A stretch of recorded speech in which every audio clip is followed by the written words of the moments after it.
realized I should be going a different way. Let me turn around here. Actually, we'll go up this little thing. Oh, there's a cop.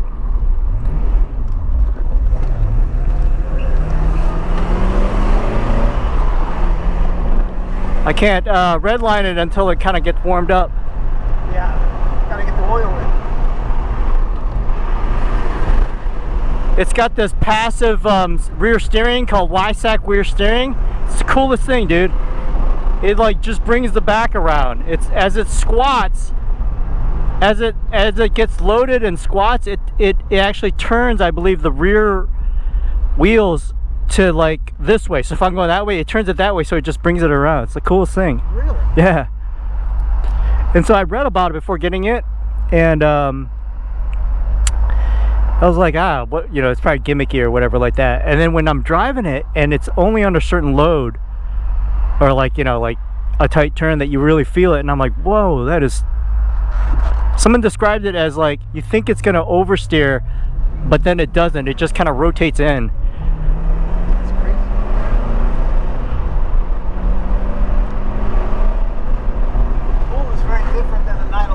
Say that again? The pull, when you accelerate. Oh yeah? It's very different than the 911. Well, the other thing too, it's a transaxle, so it's a perfect 50-50 balance.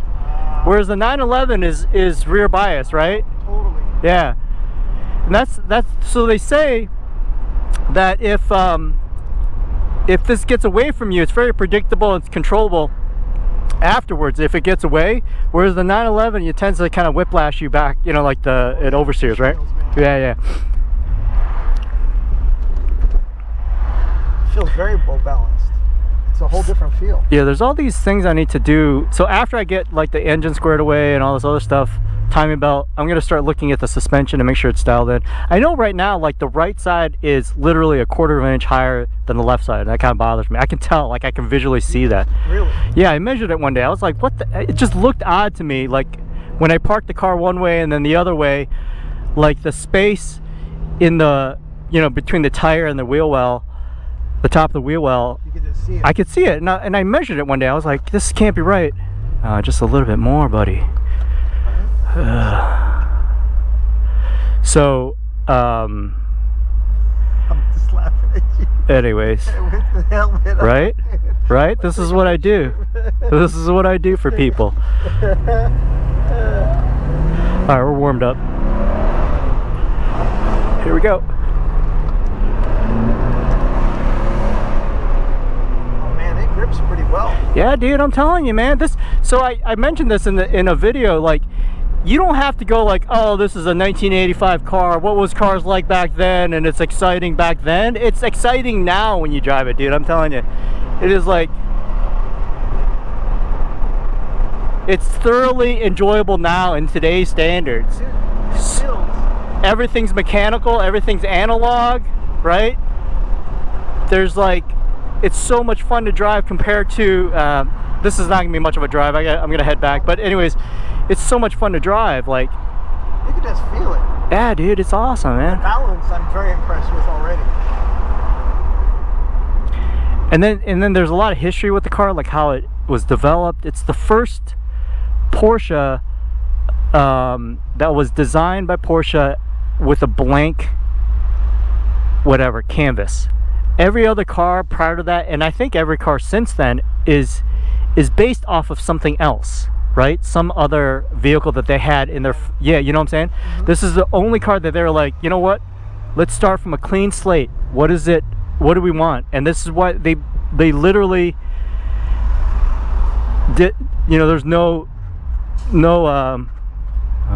see, this is where the dogleg shift pattern throws me off like you would not believe.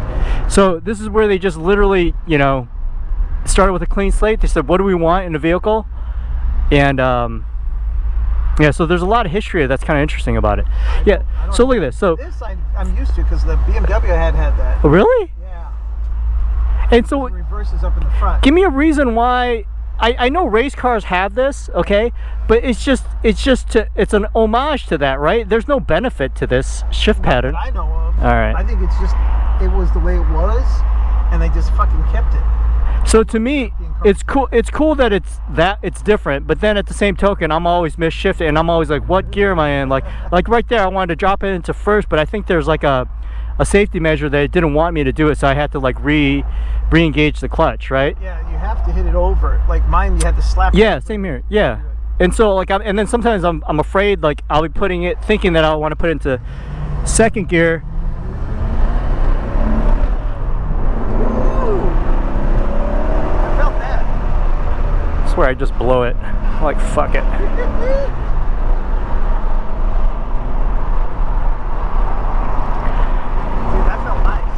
You know what I'm saying? That felt really nice. So normally I would let you drive this without issue, dude. I'm serious. I just don't have the time, and I want to square away some of the stuff in the transmission before I start letting people drive it that I trust. You get it when you get it ready, and then we'll talk. What we should do is take the cars out to the. Well, that's what I'm talking about. I'll drive your car is what I'm saying. Absolutely. You got to give some to, take some. You know what I'm saying?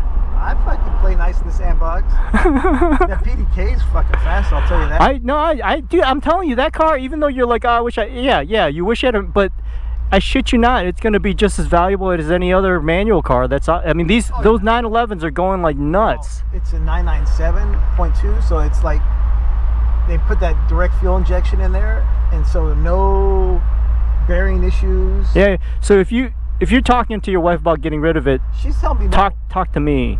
No, she's actually the one telling me to keep it. No, I mean, if you're going to get rid of it, I may buy it off of you, is what I'm saying. But don't give it, don't like, you know what I'm saying? Like, right, no. Don't sell it because I'm asking for it. No. I would rather give it to somebody that I know will appreciate it too. Because now I fixed it all up. I put new tires on there. I got to put brakes.